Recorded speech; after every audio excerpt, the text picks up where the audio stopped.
So ಸ್ನೇಹಿತರೆ, ಅವ್ರ ಮನೆಗೆ ಹೋದ್ವಿ. ಗೆಸ್ಟನ್ನು ನಾನು ಇವಾಗ ಇನ್ನೂ ಡೀಟೇಲಾಗಿ ತೋರಿಸ್ತೀನಿ. ಇಲ್ಲಿ ಅವ್ರ ಮನೆ ಸಾಲಲ್ಲೇ ಇದು ಅವರು ಓಣಿಗೆ ಅಟ್ಯಾಚ್ ಆದಂಥ ಗಣೇಶನ ದೇವಸ್ಥಾನ ಇದೆ. ಈ ಗಣೇಶನ ದೇವಸ್ಥಾನಕ್ಕೆ ಶೂಟಿಂಗ್ ಸ್ಟಾರ್ಟ್ ಮಾಡೋಕ್ಕೆ ಮುಂಚೆ ಗಣೇಶಂಗೆ ಮುಗಿದು ಎಲ್ಲ ವಿಘ್ನಗಳನ್ನ ಏನಾರು ಇದ್ದರೆ ತೆಗೆದುಬಿಡಪ್ಪ ಅಂತ ಹೇಳಿ ಮನೆಗೆ ಹೋಗ್ತಾಯಿದ್ದೀನಿ. ಆ ಕಲಾವಿದ್ರ ಮನೆಗೆ ಬನ್ನಿ ಹೋಗೋಣ. ನೋಡಿ, ಊರು ನಮಗೆ ಈ ಕಾರ್ಯಕ್ರಮ ಮಾಡಿದಾಗ ಒಂದು ಖುಷಿಯಾಗೋದೇನಂತಂದರೆ ಬೇರೆ ಬೇರೆ ಜನ, ಬೇರೆ ಬೇರೆ ಸೊಗಡು, ಬೇರೆ ಬೇರೆ ಪರಿಸರ ಇವೆಲ್ಲವೂ ಸಿಗ್ತಾ ಇರುತ್ತೆ. ಆಲ್ರೆಡಿ ನಮ್ಮ ಸಾರಿಗೆ ಮೈಕ್ ಹಾಕಿಸಿ ರೆಡಿ ಮಾಡಿ ಇಟ್ಟು ಬಂದಿದ್ದೀನಿ. ಬಟ್ ನಾನು ದೇವ್ರಿಗೆ ಮುಕ್ಕೊಂಡು ಬರ್ತೀನಿ ಅಂತ ಹೇಳಿದೆ. ಇದೇ ನಾವು ಗಾಡೀಲಿ ನೋಡಿದ್ರಿ ನೀವು ಇವಾಗ ಅವ್ರ ಮನೆಗೆ ಬಂದಿದ್ದ ಅಂಗಳ ಇದು. ನೋಡಿ ಎಷ್ಟು ವಿಶಾಲವಾಗಿದೆ.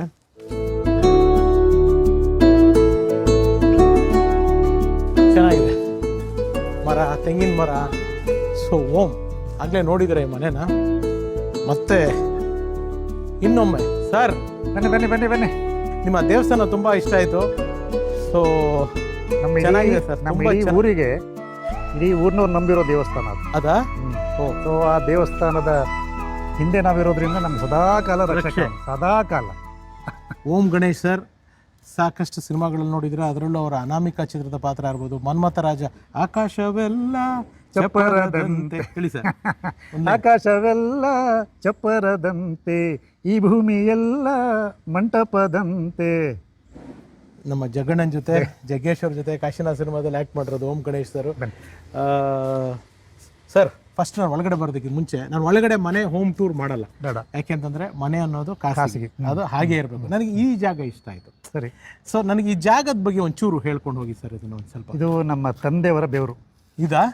ಅವರ ಘಮ, ಅವರ ಪರಿಮಳ ಇಲ್ಲಿ ನಮಗೆ ಹೆಜ್ಜೆಯಲ್ಲಿ ಇಟ್ಟಲ್ಲೆಲ್ಲ ನನಗೆ ಅನುಭವ. ತಂದೆಯವ್ರ ಹೆಸರು ನಾರಾಯಣ ಕಾಮತ್.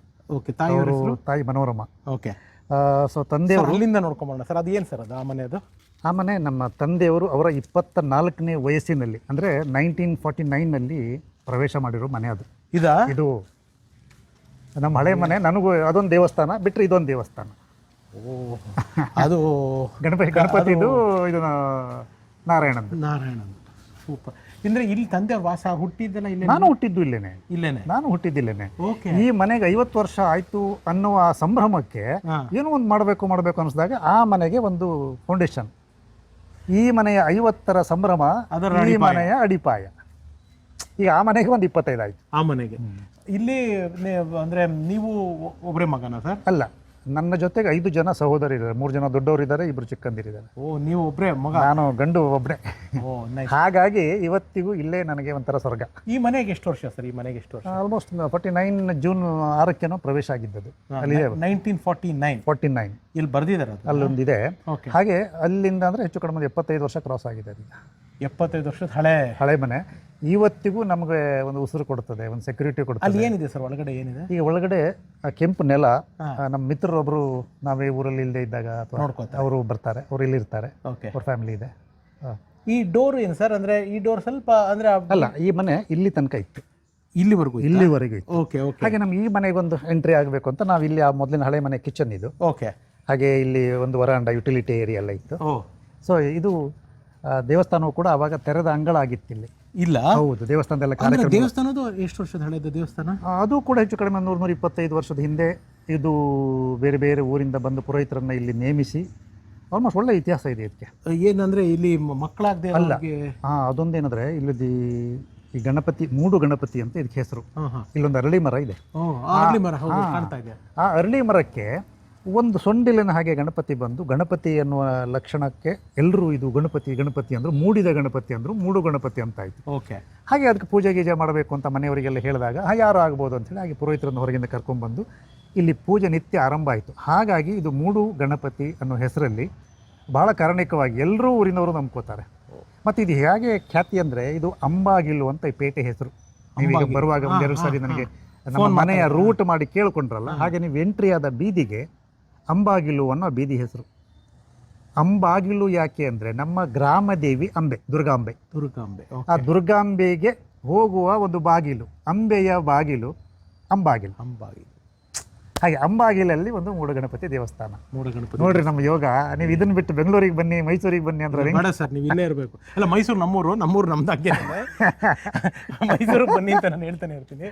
ಆ್ಯಂಡ್ ಇದು ಸರ್, ಇದು ಅಂಗಳ ಅವಾಗಿಂದನೂ ಹಿಂಗೆ ಇತ್ತಾ? ಇದು ತೋಟದ ಮನೆ. ಹೆಚ್ಚು ಕಡಿಮೆ ಒಂದು 25-30 ತೆಂಗಿನ ಮರಗಳಿವೆ. ಅದನ್ನ ಅಲ್ಲಲ್ಲಿ ಬಾಳೆ ಇದೆ, ಎಲ್ಲ ಥರದ ಚಿಕ್ಕು ಹಣ್ಣಿದೆ, ಗೇರಿದೆ, ಮಾವಿದೆ, ಹಲಸಿದೆ. ಹಾಗೆ ಆ ತೋಟದ ಮನೆ ಆಗಿರೋದ್ರಿಂದ, ಮತ್ತು ನೀವು ಆಗ ನಾವು ಮಾತಾಡ್ಕೊಂಡಾಗ ನಾನು ಒಬ್ಬನೇ ಗಂಡ ಆಗಿದ್ದರಿಂದ ಎಲ್ಲ ಸಹೋದರಿಯರು ನನಗೆ ಕಟ್ಟಿ ಬಿಟ್ಟಿದ್ದಾರೆ, ಇದು ನೀನೇ ನೋಡ್ಕೋಬೇಕು. ಎಲ್ಲ ಸಹೋದರಿಯರೆಲ್ಲ ಎಲ್ಲಿದ್ದಾರೆ? ಬೆಂಗಳೂರಿನ ಒಂದು 3 ಜನ ಇದ್ದಾರೆ, ಮತ್ತಿಬ್ಬರು ಇಲ್ಲೇ ಆಸ್ಪಾಸ್, ಒಬ್ಬರು ಕಾರ್ಕಳ ಹತ್ರ ಒಬ್ಬರು ಇದ್ದಾರೆ, ಬೈಂದರ್ಲಿ ಒಬ್ಬರು ಇದ್ದಾರೆ. ಹಾಗೆ ಎಲ್ಲರೂ ಸೆಟ್ಲ್. ನಮ್ಮ ಭಾವಂದಿರು, ಅವ್ರ ಮಕ್ಕಳು. ನಮ್ಮ ತಂದೆಯವರಿಗೆ ಈಗಿಲ್ಲ, ಅವ್ರು ತೀರಿ 2014 ಹೋದ್ರು ಅವರು. ಹಾಗೆ ಎಲ್ಲ ಕುಟುಂಬ ಒಟ್ಟಾದ್ರೆ ನಮ್ಮದು ಅವರ ಮೊಮ್ಮಕ್ಕಳೇ ಒಂದು 15 ಜನ ಇದ್ದಾರೆ ಈಗ. ಗ್ಯಾಂಗು. ಮಳೆ ಹೆಂಗಿದೆ ಸರ್?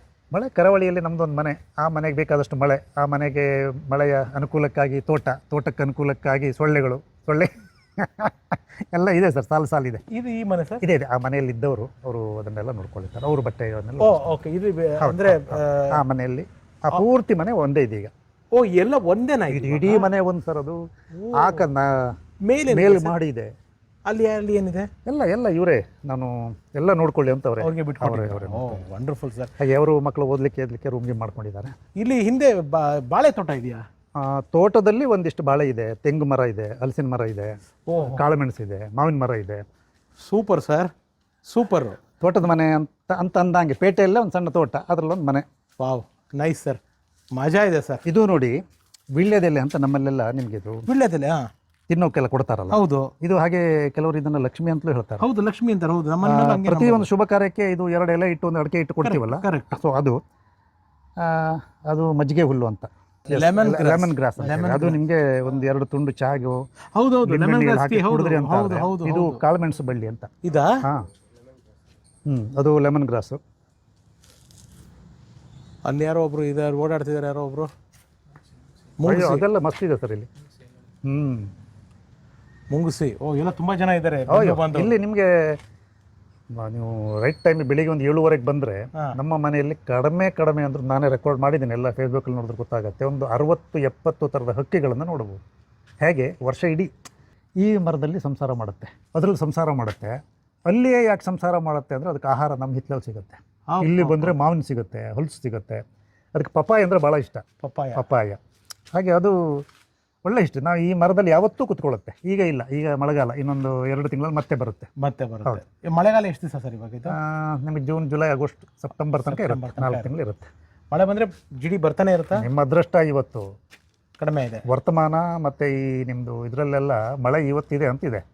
ನೀವು ಅದನ್ನೆಲ್ಲೋ ನಿಲ್ಲಿಸಿ ಬಂದಿದ್ದೀರಿ ಇವತ್ತು. ಇಲ್ಲ, ನಿಮ್ಮನ್ನ ಭೇಟಿ ಮಾಡಬೇಕು ಅನ್ನೋ ಇಂಥ ಮಳೆ ನಿರೀಕ್ಷೆ ಇತ್ತು ನಮಗೆ. ಇವತ್ತು ಅದೆಲ್ಲ ನೀವು ಗಣಪತಿ ಅಷ್ಟೇ. ಸ್ನೇಹಿತರೆ, ನಮ್ಮ ಓಂ ಗಣೇಶ್ ಅವರ ಬದುಕಿನ ಕತೆ ಅದ್ಭುತವಾಗಿದೆ. ನಾನು ಯಾವಾಗಲೂ ಹೇಳೋಗೆ, ಮನೆ ಅನ್ನೋ ವೀಡಿಯೋಗಳನ್ನ ನಾನು ಹೋಮ್ ಟೂರ್ ಎಲ್ಲ ಮಾಡಲ್ಲ. ಯಾಕೆಂದರೆ ಅದು ಅವರ ಖಾಸಗಿ ವಿಚಾರ, ಅದು ಖಾಸಗಿ ಇರಬೇಕು. ಆದರೆ ಅವ್ರ ಮನೆಯ ಒಂದು ಪುಟ್ಟ ಜಾಗದಲ್ಲಿ ನಾನು ಅವರು ಕೂತ್ಕೊಂಡು ಎಲ್ಲ ಸವಿಸ್ತಾರವಾಗಿ ಅವರ ಜೀವನದ ಕಥೆನ ಮಾತಾಡ್ತೀವಿ. ಸೊ ನಾಳೆಯಿಂದ ಸರಣಿ ಪ್ರಾರಂಭ ಆಗುತ್ತೆ. ಸೊ ಓಂ ಗಣೇಶ್ ಅವರ ಬದುಕಿನ ಕತೆಗೆ ಸ್ವಾಗತ ಸರ್. ನಿಮ್ಮ ಇಷ್ಟಪಟ್ಟ ಅಭಿಮಾನಿಗಳು, ಜನಗಳಿಗೆ ನಮ್ಮ ಚಾನಲ್ಗೆ ನೀವು ಇಂಟರ್ವ್ಯೂ ಕೊಡ್ತಾ ಇದ್ದೀರಾ. ನನಗೆ ತುಂಬ ಧನ್ಯತೆ ಭಾವ ಇದೆ ನಿಮ್ಮ ಬಗ್ಗೆ. ಸೊ ನಿಮ್ಮ ಅಭಿಮಾನಿಗಳಿಗೆ ಹೇಳೋದಿದ್ರೆ ಏನು ಹೇಳ್ತೀರಾ? ನನ್ನ ಅಭಿಮಾನಿಗಳು ಅನ್ನೋದಕ್ಕಿಂತ ಕಳೆದ ಹಲವಾರು ವರ್ಷಗಳಿಂದ ಅವರನ್ನು ಹಿಡಿದಿಟ್ಕೊಂಡಿದ್ದೀರಿ. ಎಷ್ಟೋ ಪ್ರತಿಭಾನ್ವಿತರನ್ನು ಹುಡುಕಿ ಅವ್ರ ಮನೆಗೋ, ಅವರ ಶಾಪಿಗೋ, ಅವ್ರ ಕಚೇರಿಗೋ ಹೋಗಿ ಅವರನ್ನು ಪರಿಚಯ ಮಾಡಿಸಿ ನಿಮ್ಮ ಅಭಿಮಾನಿಗಳನ್ನು, ಅಂದರೆ ನಿಮ್ಮ ವೀಕ್ಷಕರನ್ನು ಅತ್ಯಂತ ಸಂತುಷ್ಟಿಯಲ್ಲಿ ನೀವು ಇಟ್ಟಿದ್ದೀರಲ್ಲ, ಅವರನ್ನು ನೋಡುವ ಭಾಗ್ಯ ನನಗೆ ಕೊಟ್ಟರಲ್ಲ. ಹಾಗಾಗಿ ನಾನು ಇವತ್ತು ಏನಾದರೂ ಮಾತಾಡುವಾಗ ಯಾವುದೇ ವಿಚಾರದಲ್ಲೂ ಕೂಡ ಪ್ರಾಮಾಣಿಕವಾಗಿ ಮಾತಾಡ್ತೇನೆ. ಯಾಕಂದರೆ ಇವರು ನನಗಷ್ಟೇ ಪ್ರಾಮಾಣಿಕತೆಯಿಂದ 2 ವರ್ಷದಿಂದ ನಿಮ್ಮ ಮನೆಗೆ ಬರ್ತೇನೆ ಅನ್ನುವ ಪ್ರಯತ್ನದಲ್ಲಿ ಇರೋದರಿಂದ ಅತ್ಯಂತ ಪ್ರಾಮಾಣಿಕವಾಗಿ, ಪ್ರೀತಿಯಿಂದ, ಅಭಿಮಾನದಿಂದ, ಹೆಮ್ಮೆಯಿಂದ ಇವ್ರ ಜೊತೆಗೆ ನಾನು ಮುಂದಿನ 2 ಗಂಟೆಗಳ ಕಾಲ ಇರ್ತೇನೆ. Thank you sir, thank you. ನಾಳೆ ಸಿಗೋಣ ಸ್ನೇಹಿತರೆ. 100 ನೆನಪು